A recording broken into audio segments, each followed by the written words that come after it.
Hello and welcome back to the channel. Today's a bit of a different video. Today I'm going to be restoring these Champion C5 spark plugs. These are for one of my tractors which I'm going to restore. Hopefully we'll be able to get them apart, clean them up, get them working nicely, and it should make a big difference to the tractor.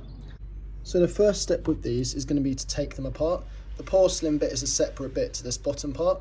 So what I've done is I've soaked them in penetrating oil overnight, and now I'm going to hopefully be able to get a spanner on here and turn it. We might have to use a little bit of heat, but we'll see how we get on.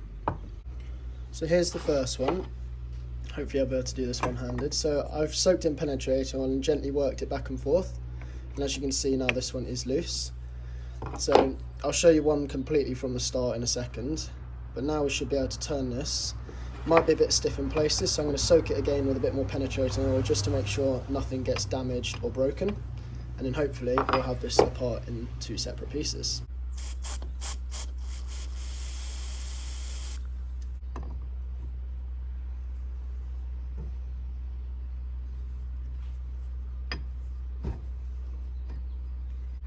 Now when taking this out, be very careful that you don't drop the porcelain because it's very delicate and you don't want to snap it.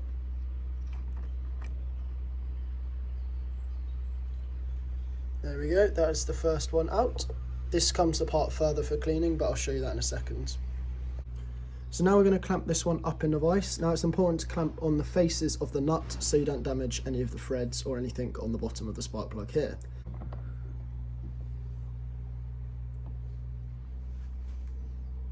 And you want just enough pressure that it's not going to come out the vise, but you don't want to overdo it because you could damage it.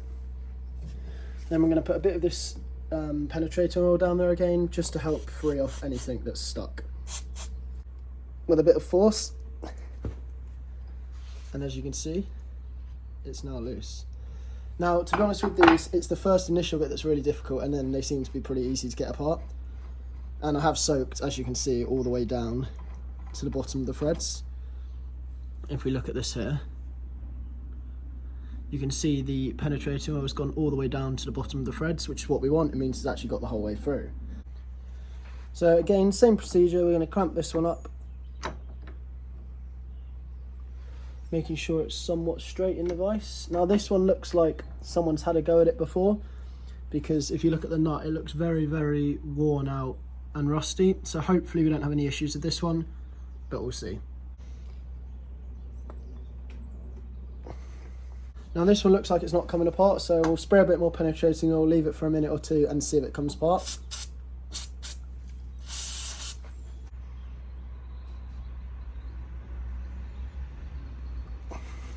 So we're on to the problem spark plug now. What I've managed to do is get a nice deep drive socket on it, and I have managed to free this off. I've been soaking it sort of every 20 minutes with some of this penetrating oil, and you can see it is now loose. So that's all three of the C5 ones done. Let's get this one out. Now luckily that's already split apart for me. We'll have to do that to the other ones here as well.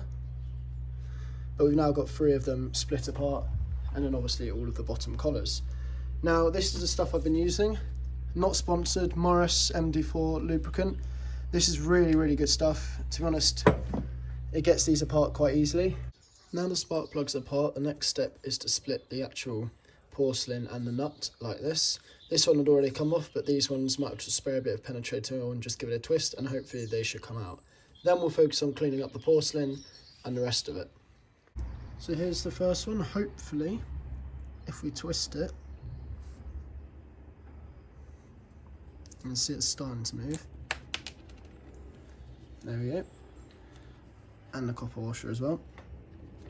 Now the first one didn't seem to have one, but this one did, so I'll make a note of that. Looks like it's part of the internals there.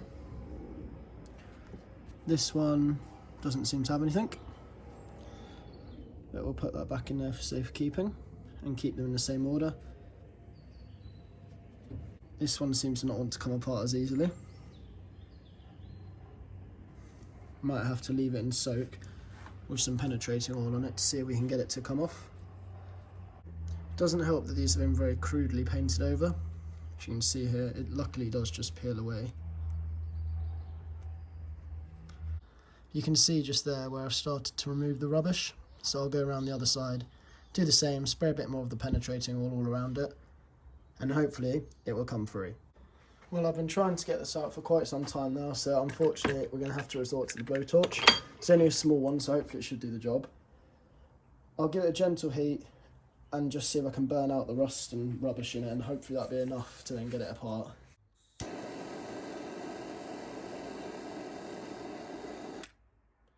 Try not to burn the paint too much.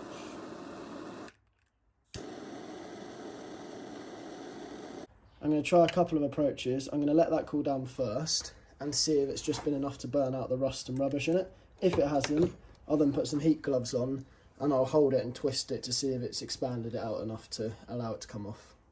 I have a feeling we could be playing a very long game with this. I've got the heat gloves, but I've still not had much luck. I've been just gently trying to prise it open, well, up even. The problem is these gloves can't hold anything in, so it's very difficult.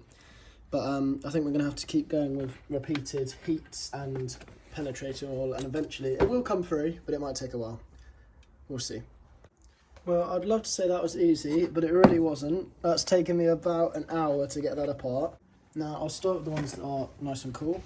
So, first thing is just going to be to get any loose debris off that's easy to come off.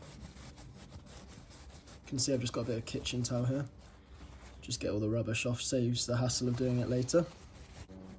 Now, you're not going to get it perfect like this, but we just want to remove as much of the rubbish as we can.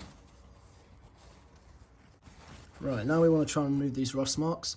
So I'm going to use a combination of this, which is a solvent degreaser, and then a toothbrush, and get in between all the gaps and see how much of it we can remove. So, a little bit of that on, try not to rave it all in.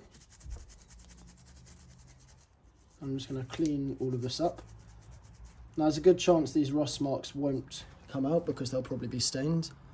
So we'll have to see, but with any luck we'll get most of the rubbish out of it at least.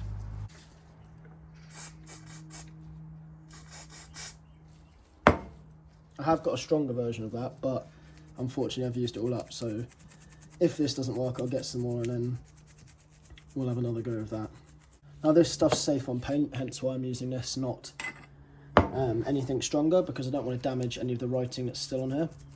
So that's the first stage of cleaning done, and as you can see, if you compare it to one of the other ones, it's already come up a lot better. It's at least shiny white again.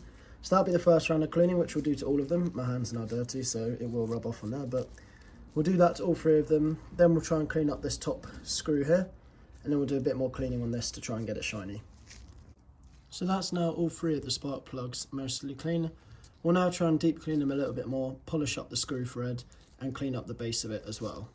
Now the next step of this is going to be to clean up the metal on these.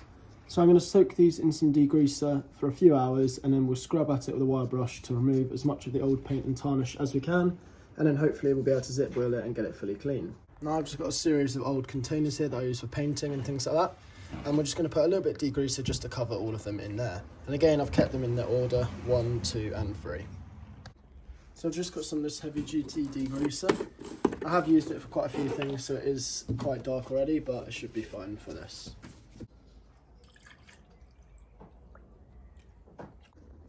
Now all of these brass ferrules are slightly different, but they're handy to have in the toolbox of the tractor, because sometimes if you lose one, if you're taking a spark plug out or something like that, then it's handy to have a spare one. And about an hour later, I've got the ferrules clean. So these are the two important ones, because these are going to be both the plugs I'm using. These two I won't be using so much, as the plugs are slightly different. So these two are the same, I think. I think they've just had a different chamfer put on the two ferrules. But to be honest, they all do the same job, it doesn't really matter. They're clean enough, they're not perfect. This one's got a crack on the bottom, so hence why I haven't cleaned up too much. And this one's a completely different type. These are the two I've spent the most time on, as you can probably tell by the difference between them. I then started the zip wheeling process. Using a zip wheel in the drill, I just went round all the surfaces, removing as much rust as I can, and taking my time to ensure that all of the surfaces were nice and clean. I then also made sure that I cleaned the top nut as well, and you can see this had quite a lot of paint and rust on it. So I've started to take all the rust off now. You can see they're starting to get there. Now we need to go back and clean the porcelain to get it as clean as we can. You can see I've started to remove some of the soot and debris off of these two. This one I haven't touched it though.